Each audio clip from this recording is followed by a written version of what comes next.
Today's video presentation is a new venture for us at the Assessing Department. For the sake of video time, I will try to be as brief as possible in my presentation. I would encourage you to pause, back up, and follow along with your printed material as we proceed. If you have any questions about a particular slide, please refer to the slide number in the presentation. The local tax assessor is tasked with determining values for a large group of properties in their jurisdiction. In our case, that is the Kenai Peninsula Borough. Today's presentation will attempt to familiarize you, the Board of Equalization, with how the Assessing Department tackles that challenge so you will be able to make informed decisions at the BOE hearings. First of all, values for assessing purposes are referred to as ad valorem, or according to value. An ad valorem or property tax is based upon the principle that the amount of tax paid should depend on the value of the property owned. Not only should the value be correct, but in mass appraisal, we also need to be equitable with similar properties. Mass appraisal is a process of valuing a group of properties as of a given date and using common data, standardized methods, and statistical testing. To determine a parcel's value, assessing officers must rely upon valuation equations, tables, and schedules developed through mathematical analysis of market data. Appeals are only valid for the current year. In the past, appellants have made an argument that persuaded the BOE to change their value for that year. But between then and the next year, additional evidence was discovered that would most likely have persuaded the BOE to make a decision in favor of the assessor had it been available at the prior year's BOE hearing. Our approach is a combination of the cost and sales comparison approaches. It's the same approach used as most assessors in Alaska, as well as many jurisdictions nationwide. Normally, we don't have enough income data to use the income approach, especially with regards to residential properties, but we consider it when it is available.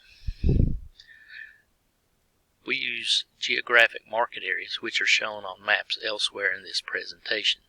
The MLS has their own market areas which use the same principle to reflect what properties are selling for in different parts of the borough. Land is grouped into similar land types for analysis and equitability. Les Crane, the land appraiser, will have more on that. For dwellings, we determine the house types, the grade or quality of those houses, the effective age of the structures, which is a reflection of their condition, the cost model, which includes basic costs to build various types of structures, and finally we calibrate the cost to what the market is paying for those various house types in the various market areas. Value calibration is not done until the land values have been calibrated in a particular market area. Here and on the next two slides, we see the various market areas within the borough. Why can't the borough assessor simply accept a fee appraiser's value placed on your property, or conversely, why can't you simply go by the assessor's value when you're buying a home? Assessors and fee appraisers have a similar aim to determine the fair market value of your property. However, there are subtle differences. Fee appraisers look at properties on an individual basis, while assessors conduct mass appraisals in which the values of all properties in the borough are determined in accordance with uniform benchmarks to assure a fair and equitable distribution of the overall tax burden.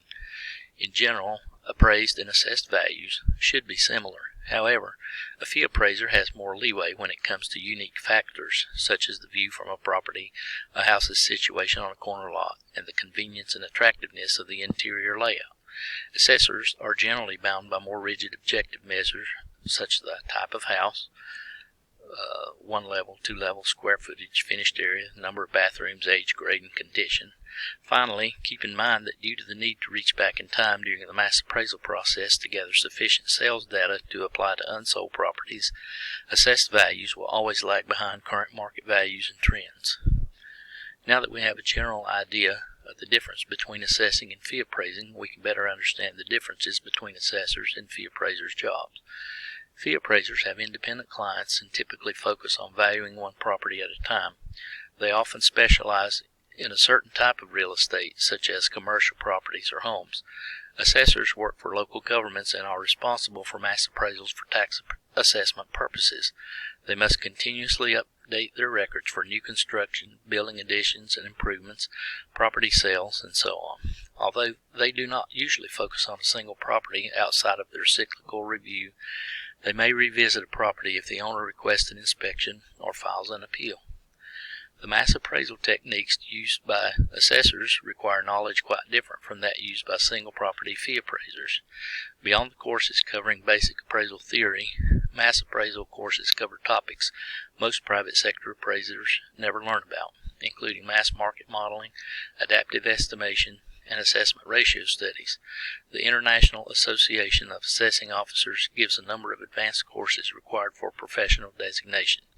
Quite simply, few fee appraisers have the training and experience to carry out mass revaluations. They normally must undergo 3 to 5 years of additional training and on-the-job experience to learn the science of mass appraisal.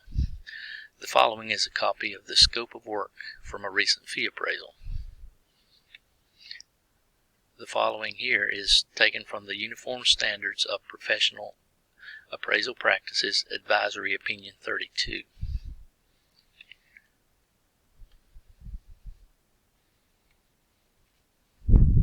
This is taken from an actual fee appraisal that was submitted to our office.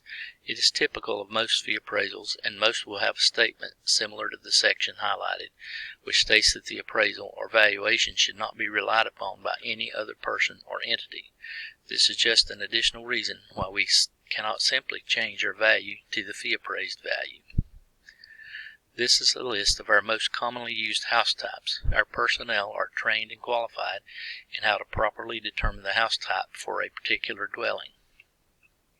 Here are the grades or quality ratings used in our system. Like house types, staff are trained on how to make the proper quality call. Effective age or effective year built. That's the age indicated by the condition and utility of a structure based upon an appraiser's judgment and interpretation of market perceptions. It's how old a structure appears to be, or the observed condition. It's influenced by remodeling, general maintenance and upkeep, normal wear and tear, or lack of maintenance and upkeep. And this depreciation model is a straight line model. We use a slightly different depreciation model, which does not show as much depreciation in the first years of a new structure, but accelerates more in the later years of its life. This method that we use is similar to the Marshall & Swift Residential Cost Handbook depreciation tables, and it is borne out in sales analysis and calibration. Here are some sample costs taken out of the cost model. Keep in mind that there are many pages of costs, and they vary with quality, floor level, etc. So when a taxpayer asks how much per square foot their house is, it isn't a simple answer. The first step in calibrating the cost model to the market is getting sales to use in that process. With Alaska being a non-disclosure state, we rely on voluntary sales information. Sales questionnaires are now sent out to sellers as well as buyers when a property transfers. In the past, when we only sent them to buyers, we would only get about 30% of them back. Now that we send to both, that percentage is much higher, but it's difficult to determine exactly what percentage that is.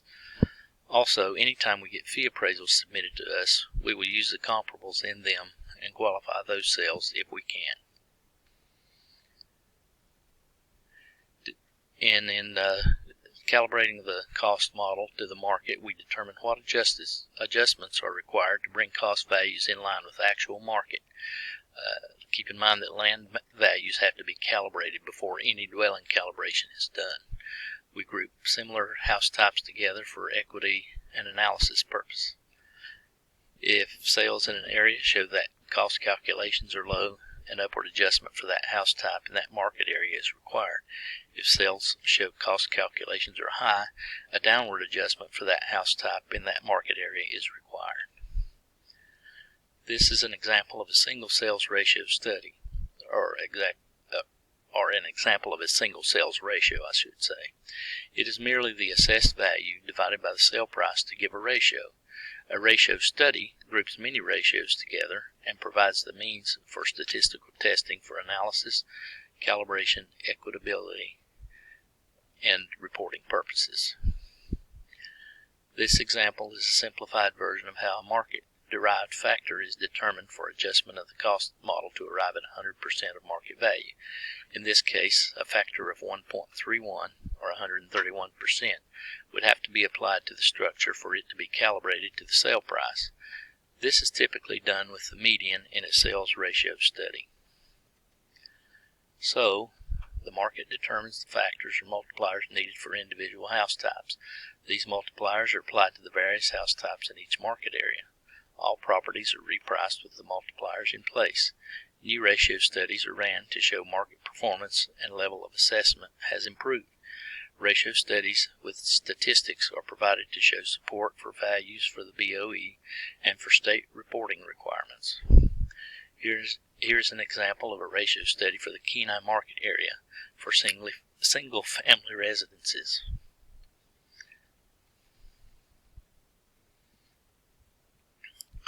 This is the typical property record card. It was generated in-house, and you may see some that are system generated. They both give the same basic information. This particular card is from Les Crane, our land appraiser's house, and is used on the following pages to demonstrate where the values come from that you see on the cards. This is the back side of the property record card. There's a picture of the house. This is the appraiser's field inspection sheet, front page, and the back page. Note the quality and percent complete sections. This is the appraiser's field sketch. This and the following 4 pages are taken from the current cost model. Note that the 4 represents average costs.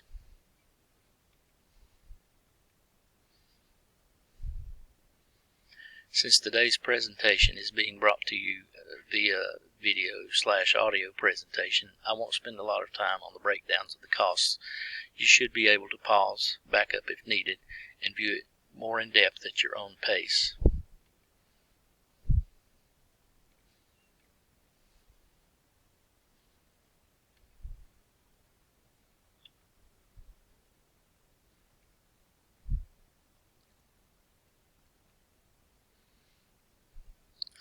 The Summary of Improvements section of the Property Record Card is where all of the costs and data from the prior slides are compiled to give the final assessed value for the particular improvement.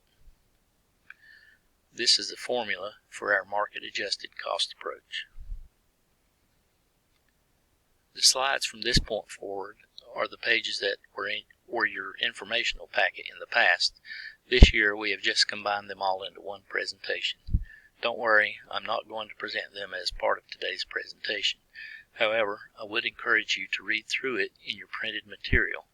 Much of it is similar to what has already been presented today and sheds more light into what we do at the Kenai Peninsula Borough Assessing Department. With that, I conclude today's video presentation. Thank you for your time and service.